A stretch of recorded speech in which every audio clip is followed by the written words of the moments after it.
우리 하나님의 말씀 함께 같이 교독해서 읽겠습니다. 누가복음 24장 1절로 12절입니다. 누가복음 24장 1절로 12절, 12절은 같이 읽고 1절부터 제가 한 절씩 서로 돌아가면서 읽겠습니다. 안식 후 첫날 새벽에 이 여자들이 그 준비한 향품을 가지고 무덤에 가서 들어가니 주 예수의 시체가 보이지 아니하더라.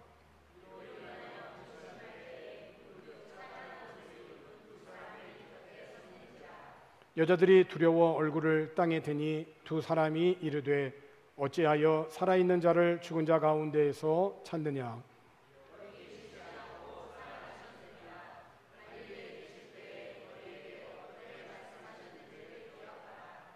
이르시기를 인자가 죄인의 손에 넘겨져 십자가에 못 박히고 제3일에 다시 살아나야 하리라 하셨느니라 하는데, 무덤에서 돌아가 이 모든 것을 열한 사도와 다른 모든 이에게 알리니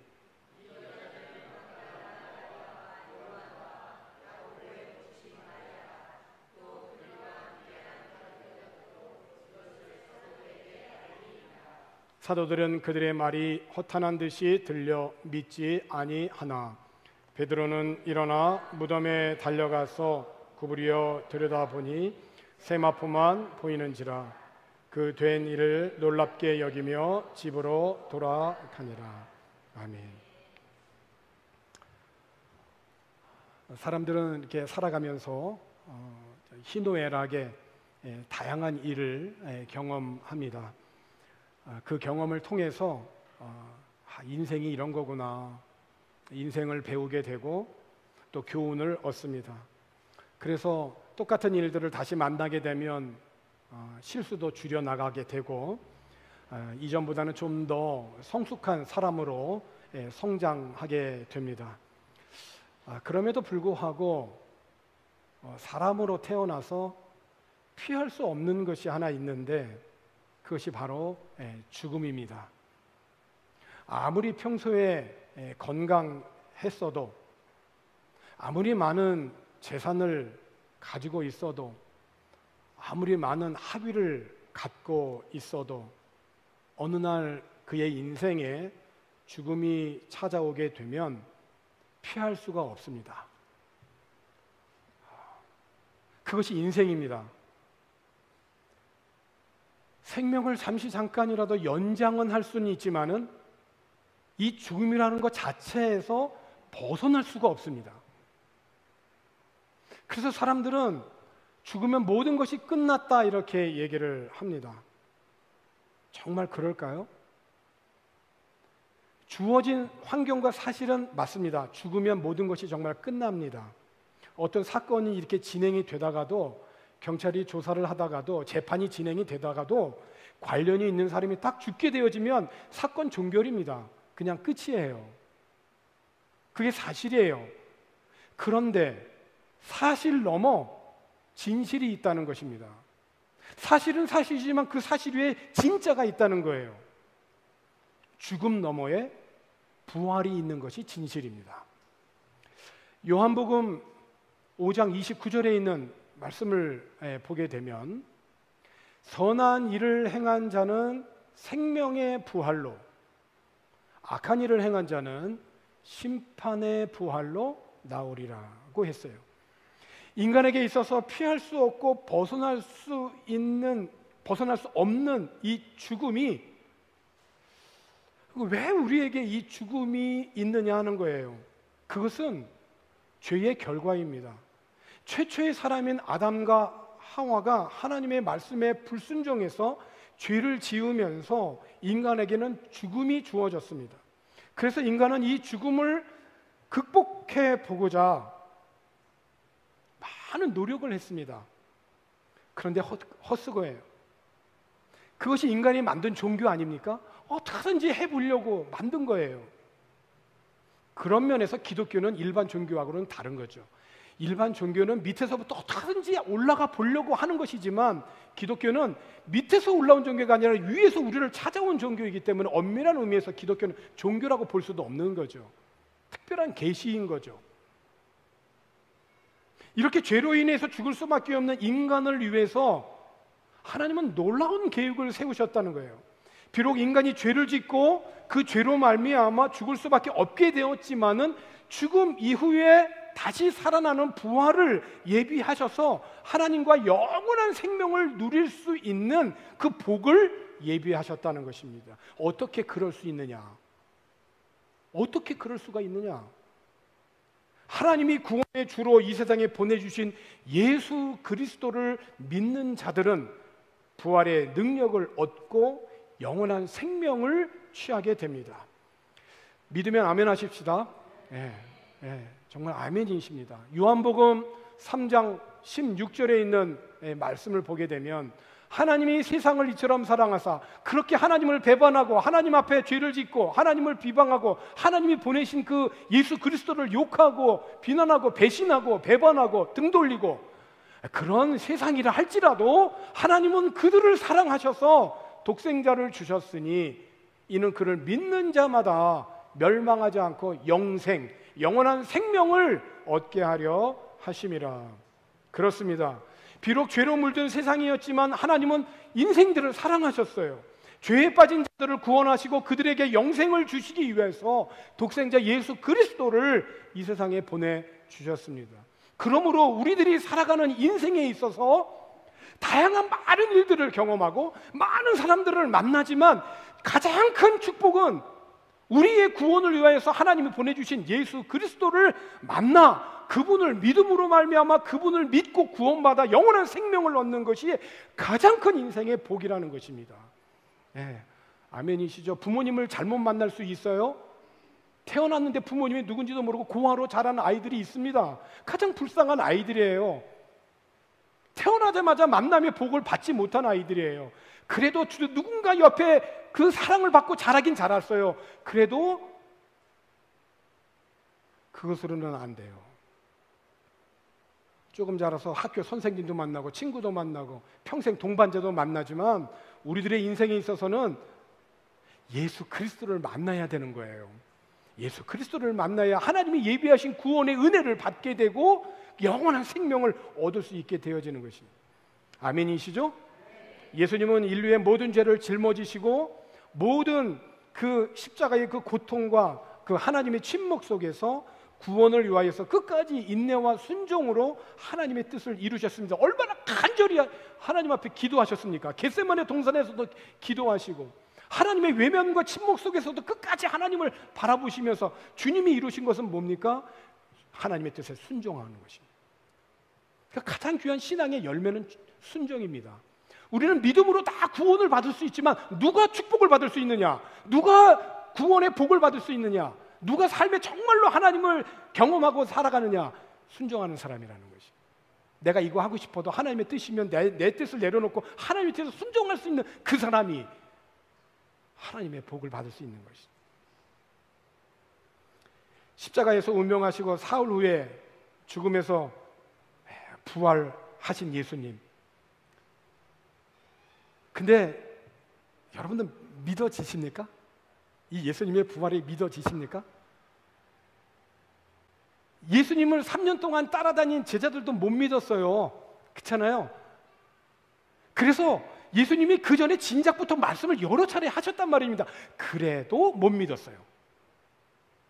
마가복음 16장 9절에부터 있는 11절까지의 말씀을 보면 예수께서 안식 후 첫날, 그러니까 안식일 다음이니까 주일이죠. 주일, 오늘 이런 주일이죠. 이른 아침에 살아나신 후 전에 7 귀신을 쫓아내어 주신 막달라 마리에게 먼저 보이셨습니다. 그리고 10절에 있는 말씀을 이어서 보니까 마리아가 가서 예수와 함께 하던 사람들이 슬퍼하며 울고 있는 중에 이 일을 알렸습니다. 예수님의 죽음을 여전히 슬퍼하고 있는 중에 예수님이 다시 살아나셨다라고 예수님의 부활을 먼저 만난 7 귀신 들렸었던, 그래서 고침받았던 여인이 그래서 사람들에게 가서 이 얘기를 했습니다. 그런데 반응이 어땠냐? 11절. 그들은 예수께서 살아나셨다는 것과 마리아에게 보이셨다는 것을 듣고도 믿지 아니하니라. 부활이 믿기가 어려운 거예요. 마가복음 16장 12절에 있는 말씀을 보면 그 후에 그들 중 2사람이, 그러니까 예수님에게 기대를 했다가 실망을 안고 다시 엠마오로 내려가던 그 사람이 걸어서 시골로 갈 때에 부활하신 예수님께서 다른 모양으로 그들에게 나타나셨어요. 그러니까 몰랐죠? 그러다가 그분이 부활하신 예수님인 줄을 떡을 떼시는 그 모습을 보고 깨달았단 말입니다. 그래서 얼른 실망을 안고 갔던 그 예루살렘으로 다시 이제 돌아가잖아요. 그래서 13절에 있는 말씀을 보게 되니까 2사람이 다시 올라가서 그 밤에 남은 제자들에게 알리었으되 어땠죠? 역시 믿지 아니하느라. 역시 실망하지 않아요. 역시 믿지 않아요. 그러니까 부활은 참 믿기 어려운 거예요. 그래서 부활하신 예수님이 11제자가 음식 먹을 때에 그들에게 나타나셔서 좀 꾸짖으셨습니다. 뭘 꾸짖으셨냐? 2가지를 저렇게 꾸짖으신 거예요. 마가복음 16장 14절에. 그 후에 11제자가 음식 먹을 때에 예수께서 그들에게 나타나서 2가지를 꾸짖으셨어요. 첫 번째, 그들의 믿음 없는 것. 믿음이 뭔지를 다시 한번 설명할게요. 믿음이 없는 것. 그 다음에 마음이 완악한 것. 꾸짖으시니 이는 자기가 살아나는 것을 본 자들의 말을 믿지 아니함이로라. 심지어 제자 가운데 도마라는 사람이 있잖아요. 도마라는 사람은 동기 제자들이 먼저 부활하신 예수님을 만났어요. 그래서 그 동기 제자가 우리 부활하신 예수님을 만났어, 예수님이 정말 다시 살아나셨어 라고 그렇게 도마한테 얘기를 했더니 도마가 뭐라고 얘기를 합니까? 내가 그분의 손에 난 못자국을 보고 그 못자국에 내 손가락을 넣어보고 그분의 옆구리에 내 손을 넣어보지 않고는 너희들 말 믿을 수가 없어 라고 그렇게 대답을 하죠. 이로부터 8일이 지나서 부활하신 예수님이 도마에게 나타나셔서 내 손가락을 내 손에 대어보라고, 내 손을 내 옆구리에 넣어보라고. 그러면서 부활하신 예수님을 만났으니까 도저히 이거 될 수가 없잖아요. 그러니까 그 성화의 그 유명한 그 성화의 그림을 보면은 예수님이 그 도마의 손을 잡아가지고 자기 손 옆구리에 이렇게 대는 그 장면을 그림으로 딱 그렸잖아요. 그러니까 도저히 얼굴을 들지 못하고 이러는 거잖아요. 그러면서 예수님께서 도마에게 뭐라고 말씀하시죠? 의심하는 자가 되지 말고 믿는 자가 되라. 의심하는 자가 되지 말고 믿는 자가 되라. 근데 제자들이 왜 이렇게 믿지를 못했을까요? 왜 이렇게 마음이 완악했고 믿음이 없었을까요? 예수님이 십자가에 달리기 전 순환을 예고하셨습니다. 내가 예루살렘에 가서 대제사장들에게 순환을 받을 것이다. 고통을 받을 것이다. 그리고 내가 죽을 것이다. 그리고 3일 후에 부활할 것이다. 3번이나 말씀하셨어요. 근데 제자들은 이 말씀을 기억하지 못한 겁니다. 여러분, 우리들의 신앙생활 속에서 하나님의 말씀을 기억하지 못하는 것은 거의 치명적입니다. 그러므로 내 믿음이라는 건 뭐냐면 하나님의 말씀을 내 마음에 두고 그 말씀을 항상 기억하며 살아가면서 그 기억된 말씀이 힘이 되어 하나님의 말씀에 순종하는 삶이 신앙인 거예요. 믿음인 거예요. 그러니까 믿음이 없는 거는 뭐냐면 하나님의 말씀을 기억해야 되는데 기억하는 말씀이 이 안에 없는 거예요. 이 안에 없으니까 행동도 없는 거죠. 그래서 중요한 게 뭡니까? 말씀을 잘 들어야 되는 거예요. 오늘 본문에 있는 말씀을 보게 되면은 여인들이 예수님을 위해서 향품을 준비한, 날씨가 더우니까 금방 시신이 부패하지 않습니까? 그러니까 시신의 부패를 방지하기 위해서 기름을 바르는 겁니다. 향품을 준비했어요. 그래서 주일 새벽에 예수님의 무덤에 올랐는데 너무 깜짝 놀란 거예요. 돌이 무덤에서 이렇게 비껴져 있는 겁니다. 그러니까 당시 무덤은 시신을 굴에다가 안장을 했어요. 안치를 했단 말입니다. 그러니까 굴에다가 안치를 하니까 그 굴을 막을 수 있는 큰 돌문이 있었던 거예요. 근데 그 문이 옆으로 비껴져 있는 겁니다. 더구나 예수님의 시신이 보이지 않는 거예요. 그러니까 예수님은 무덤이 있습니까? 없습니까? 예수님은 무덤이 없어요. 세상에 많은 성인들이나 훌륭한 사람들은 무덤을 자랑하잖아요. 인도에 가도 저 어디 다른 어디에 가도 무덤을 많이 보여주잖아요. 예수님은 무덤이 없습니다. 왜? 부활하셨는데 무덤이 뭐가 있습니까? 부활하신 예수님에게는 무덤이 없습니다. 부활의 증거는 바로 빈 무덤인 거죠. 근데 예수님의 시신이 보이지 않는 겁니다. 얼마나 당황스러웠겠습니까? 이 일로 인하여서 근심이 될 때 찬란한 옷을 입은 사람이 곁에 섰는데 여인들이 두려워서, 너무 두려워서 근심되고 두렵고 이거는 정말 말로 할 수 없는 상황인 거예요. 그래서 얼굴을 아예 그냥 땅에 대고 있을 때 천사가 말을 하죠. 어찌하여 살아있는 자를 죽은 자 가운데서 찾느냐? 여기 계시지 않고 살아나셨느니라. 그리고 중요한 말씀을 하세요. 오늘 본문 6절에 있는 말씀이죠. 우리가 함께 같이 교독해서 읽은 말씀이에요. 여기 계시지 않고 살아나셨느니라. 갈릴리에 계실 때에 너희들하고 그 전에 계속 교제하고 있을 때에 너희에게 어떻게 말씀하셨는지를 뭐 하라고 그럽니까? 기억하라고요. 기억하라고요. 신앙은 예수님의 말씀을 기억하는 것입니다. 그래서 정말 다시 한번 강조하자면 말씀을 듣는 것이 너무나 중요한 거예요. 왜냐? 우리의 믿음은 들음에서 나고 들음은 그리스도의 말씀이 있기 때문에 그렇습니다. 그러니까 본문에 기억하라고 하는 이 단어가 또 나와요. 얼마나 중요한 단어였으면 또 나온다는 거예요. 천사들이 예수님이 여기 계시지 않고 살아나셨느니라 갈릴리에 계실 때에 너희에게 어떻게 말씀하셨는지를 기억하라고 했을 때에 정말 그들은 그럼 기억을 더듬어야 되는 거예요. 예수님이 생전에 십자가에 달리기 전에 뭐라고 말씀하신지를 계속해서 더듬어 가야 되는 거예요. 기억을 해야만 되는 거예요. 그래서 본문 7절과 8절에 있는 말씀을 보게 되니까 이르시기를 인자가 죄인의 손에 넘겨져 십자가에 못 박히고 제3일에 다시 살아나야 하리라 하셨느니라 한데, 이어지는 8절 보니까 그들이 예수의 말씀을 어떻게 했다고 그랬죠? 기억하고 그런 거예요. 이건 성령의 역사인 거예요.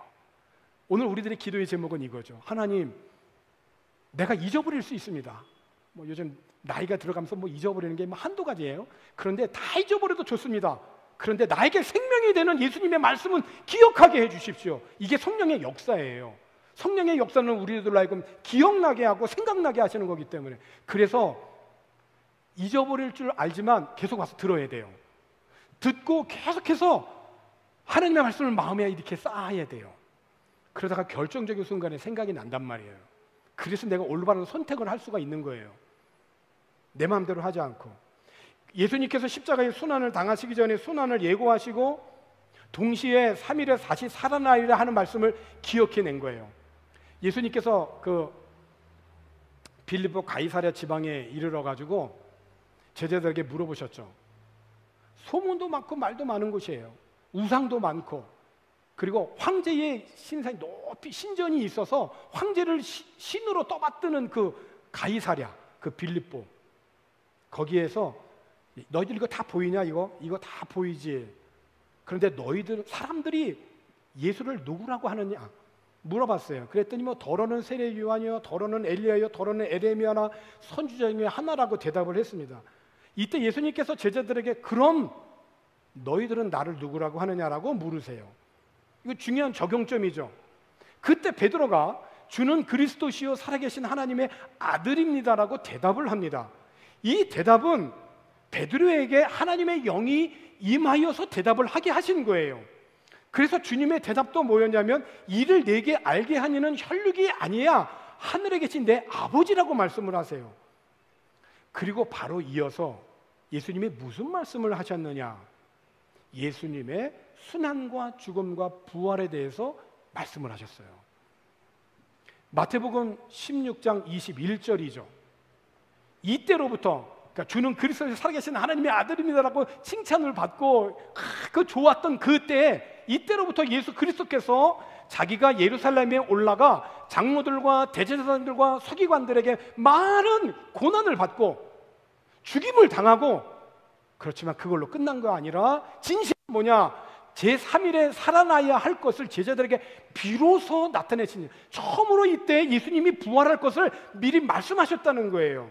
그런데 제자들은 이 말씀을 기억하지 못했다는 거죠.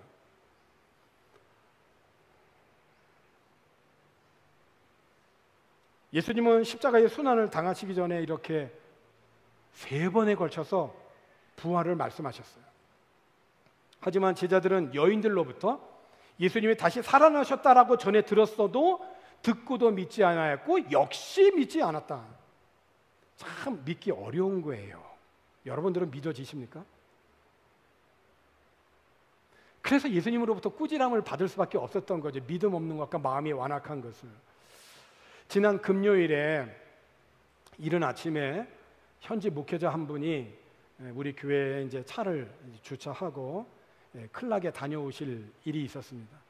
그러니까 본인이 이제 5시 반에 우리 교회에 이제 딱 들어와서 차를 주차하자마자 아차 하고 느꼈던 게 뭐냐면 키를 차 안에다가 놓고 그냥 닫아버린 거예요. 그 뭐 엑스트라 키가 하나 있었으면 되는데 딱 그 키 하나밖에 없대요.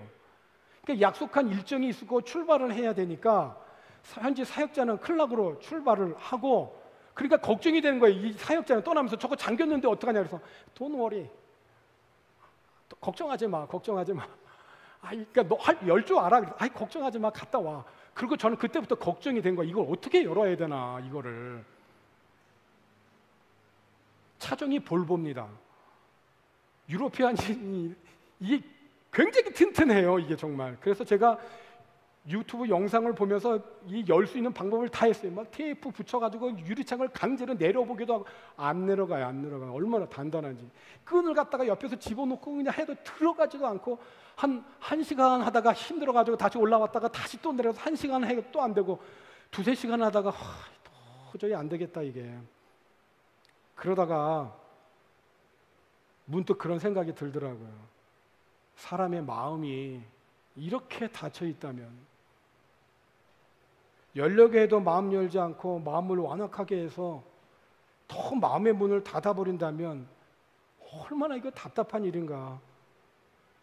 내가 하나님 앞에 이렇게 살면 안 되는데. 그리고 참여할 일이 있어서 제가 그때로부터 금식하지 않을 수가 없었던 거죠. 그 이전부터 했지만은 고난주간에 할 수 없어가지고요, 시내에 나가서 열쇠공을 데리고 왔습니다. 교회 관리인하고 열쇠공하고 저하고 3사람이 또 차에다가는 왜 이렇게 또 썬팅을 진하게 또 이렇게 붙여놨는지 보여야죠 또. 그러니까 3명이서 그냥 그 라이트를 비춰가면서, 그 현지 사역자가 5시 반에 출발해서 12시 조금 전에 들어왔는데 들어오기 5분 전에 열었습니다. 오 주님, 저의 마음이 이렇게 꽉 닫혀있는 자동차와 같지 않게 해주세요. 여러분들은 어떠신가요? 예수님이 말씀하셨던 그 말씀을 도대체 기억도 못하고 믿지도 못하고, 그래서 결국은 주님이 오셔서 그 사랑의 주님께서 책망할 수밖에 없고 믿음이 없음을 지적해 주시고 믿으라고 말씀해 주시는 예수님. 그런 제자들에게 꾸짖으셨지만 끝까지 사랑함으로 무너진 그들의 신앙을 다시 회복시켜 주신 부활의 예수님이십니다. 여인들이 천사들로부터 예수님의 부활을 현장에서 듣고 순환 전에 예수님의 말씀을 기억한 후에 행동이 무엇입니까? 가만히 있을 수가 있겠어요? 만약에 내가 죽어가는 암을 치료할 수 있는 놀라운 약이나 어떤 특별한 것을 발견했는데 나 혼자만 가지고 갈 수 있어요? 이거는 알려야죠. 당연히 알려야죠. 그래서 병으로 죽어가고 고통받는 사람들을 살려야죠. 그 약을, 그 어떤 것을 빨리 내놔야죠. 영원히 죽을 수밖에 없고 지옥에 갈 수밖에 없는 인생들을 영원한 하나님의 나라로 구원할 수 있는 그 비결을 알고 있는데 알려야죠. 알리지 않는 거는 그거는 큰 죄죠. 그래서 오늘 본문 9절에 있는 말씀을 보게 되면 본문 9절에 있는 말씀 보니까 무덤에서 돌아가 이 모든 것을 11사도와 다른 모든 사도에게 알리니, 돌아가서 알렸다는 거예요. 오늘 우리 그리스도인의 신앙은 이 부활 신앙 위에 있는 것입니다. 어떤 힘들고 어렵고 좌절스럽고 정말 괴롭고 고통스럽고 아무도 나를 알아주지 않는 것 같고 세상에 나 혼자인 것 같고 그런 순간에도 우리들은 부활의 신앙으로, 부활의 믿음으로 모든 것을 바라볼 수 있어야 돼요. 그게 우리의 삶의 방식이 되어야 돼요. 나 죽을 수밖에 없다 하면 정말 죽어요. 그렇지만 죽을 수밖에 없는 상황이지만 내가 부활의 신앙으로, 부활의 믿음으로 그것을 해석하고 바라봐야 돼요. 우리들의 그 삶의 방식은 바로 부활 신앙인 거예요. 그래서 오늘 주보에 부활과 관련한 성구들을 몇 개 실었습니다. 그래서 이 시간에 오늘 이 하나님의 이 부활과 관계된 이 말씀을 낭독함으로 설교를 마무리하고자 합니다. 자, 먼저 고린도전서 15장 17절 말씀 함께 같이 읽겠습니다. 그리스도께서 다시 살아나신 일이 없으면 너희의 믿음도 헛되고 너희가 여전히 죄 가운데 있을 것이다. 아멘. 사도 바울이 부활하신 예수님을 만났잖아요. 그리고 고린도에 가서 고린도 교회를 세우고 고린도 교인들에게 예수님의 부활을 전했단 말입니다. 그런데 그럼에도 불구하고 고린도 교회 성도들 가운데 부활이 있어? 못 믿겠는데? 이런 사람이 생겼던 거예요. 부활을 못 믿겠다는 거예요. 부활은 없다는 거예요. 그래서 얼마나 이 사도 바울이 답답하겠습니까? 그래서 오늘 고린도서 15장 17절에 얘기한 거예요. 그리스도께서 다시 살아나실 일이 없으면 너희 믿음도 헛된 것이고 너희가 여전히 죄 가운데 있을 것이다. 이어지는 로마서 4장 25절은 이번 한 주간 우리들이 계속해서 낭송하고 암송하고 마음에 간직해야 할 말씀이에요. 로마서 4장 25절 읽습니다. 예수는 우리가 범죄한 것 때문에 내줌이 되고 또한 우리를 의롭다 하시기 위하여 살아나셨느니라. 아멘. 우리가 범죄한 것 때문에 우리를 대신해서 예수님이 십자가에 못 박혀 돌아가셨고 그래서 내어주심이 되어주셨고 그리고 다시 살아나심으로 우리는 하나님과 의로운 관계를 맺게 되었다는 거예요. 로마서 4장 25절 너무 귀한 영원한 복음의 말씀이죠. 꼭 정말 기억했으면 좋겠어요. 이번 한 주간 계속 기억하고 우리 청소년들은 영어로도 오늘 예배 때 낭송도 했지만은 계속해서 한 주간 예수는 우리가 범죄한 것 때문에 내어줌이 되고 또한 우리를 의롭다 하시기 위하여 살아나셨느니라. 이것이 우리들에게 능력인 거예요. 베드로전서 1장 3절 읽겠습니다. 우리 주 예수 그리스도의 아버지 하나님을 찬송하리로다. 그의 많으신 긍휼대로 예수 그리스도를 죽은 자 가운데서 부활하게 하심으로 말미암아 우리를 거듭나게 하사 산 소망이 있게 하시며 아멘. 우리를 거듭나게 하시고 산 소망이 되게 하신다. 뭐가? 예수 그리스도의 부활이. 계속해서 로마서 8장 11절 읽습니다. 예수를 죽은 자 가운데서 살리신 이의 영이 너희 안에 거하시면 그리스도 예수를 죽은 자 가운데서 살리신 이가 너희 안에 거하시는 그의 영으로 말미암아 너희 죽을 몸도 살리시리라. 아멘. 오늘 우리 그리스도인들은 언젠간 죄송하지만 다 죽지 않습니까? 피할 수 없고 벗어날 수 없잖아요. 그러나 이 죽음의 직면에 있을 때도 무엇으로 바라봐야 되느냐? 부활의 눈으로 바라봐야 된다. 죽음이 끝이 아니다. 죽음 뒤에 반드시 부활이 있다. 반드시 부활이 있다. 다시 살아나신다. 다시 살리신다. 예수 그리스도를 믿는 믿음으로 내어줌이 되었지만 그리스도의 부활로 말미암아 우리는 다시 하나님과 의로운 관계가 되었다. 이 믿음으로 우리는 영원한 생명을 얻고 부활의 영으로 산다. 할렐루야. 사도행전 17장 31절 읽습니다. 이는 정하신 사람으로 하여금 천하를 공의로 심판할 날을 작정하시고 이에 그를 죽은 자 가운데서 다시 살리신 것으로 모든 사람에게 믿을 만한 증거를 주셨음이니라 하니라. 아멘. 이어서 계속해서 고린도후서 4장 14절 읽습니다. 주 예수를 다시 살리신 이가 예수와 함께 우리도 다시 살리사 너희와 함께 그 앞에 서게 하실 줄을 아노라. 아멘. 그리스도가 부활하신 그리스도가 항상 우리와 함께 하십니다. 함께 하십니다. 이것이 계란이 만들어진 배경이에요. 우리 계란 이렇게 다 이렇게 부활절날 들고 있잖아요. 이 계란이 왜 있었냐면 이 부활절에다가 이 계란 그 색깔을 입혀가지고 글씨를 쓴 거예요. 자기 집에 고유한 그 가문을 갖다가 적어놓은 거예요. 억울한 모함을 받고 성에서 쫓겨난 그러한 그 어느 여인이 어느 성에 가서 그 성에는 계란이 없는 걸 보고 닭을 가지고 와가지고 키워서 닭을 하고 부활절이 되었을 때 그 부활절을 삶아서 예쁜 색깔을 입히고 거기다가 가운을 썼다는 것입니다. 하나님이 우리와 함께 하시고 하나님은 모든 걸 좋게 하십니다라고 이렇게 썼단 말입니다. 그런데 그 남편이 전쟁하러 갔다가 성 안에 와니까 아내는 없다는 거예요. 아내가 없고, 그래서 그 아내를 찾아서 막 찾아서 다니다가 결국은 병이 들어서 죽게 생겼는데, 그래서 길거리에 누워 있을 수밖에 없었는데 어느 한 어린아이가 그 계란을 갖다가 받아가지고, 그래서 가다가 길거리에 쓰러져 있는 한 그 불쌍한 어느 한 그 사람을 보고 자기가 줄 게 이거밖에 없으니까 그걸 딱 줬는데, 이걸 딱 보니까는 거기에 글씨가 있는데 자기 집 가훈인 거예요. 너 이거 어디서 났냐 물어본 거예요. 이거 어디서 났냐?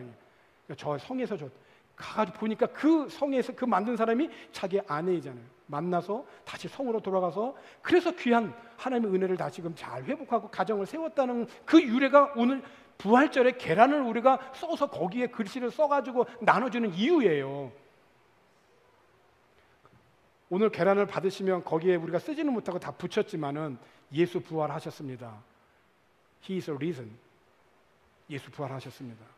그러니까 본인한테 주어진 것이 몇 개가 된다면 먹기도 하겠지만은 가장 가까운 사람, 혹시 특별히 예수 믿지 않는 사람에게 오늘 선물로 주세요. 택시기사일 수도 있고 가드일 수도 있고 지나가는 사람일 수도 있고. 넉넉하게 준비하셨죠? 네. 마지막으로 요한복음 11장 25절과 26절 읽겠습니다.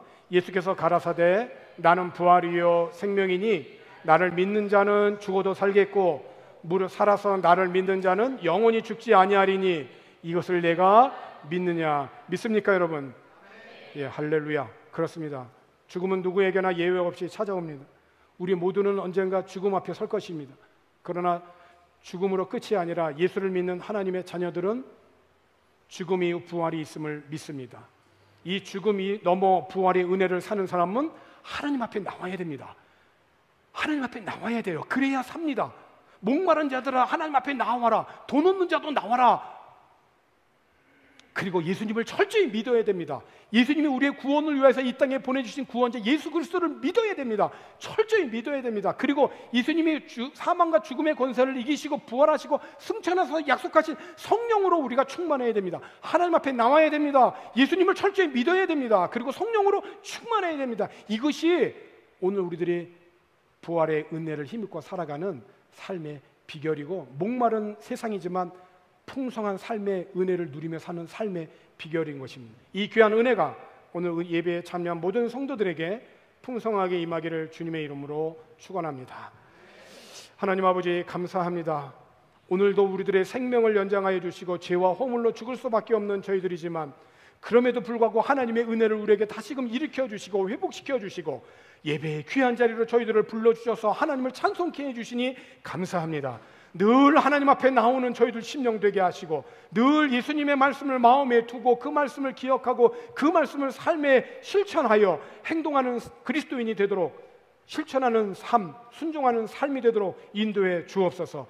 예수님이 약속하여 주시고 보내주신 보혜사 성령으로 충만한 삶을 살도록 성령 하나님 도와주시옵소서.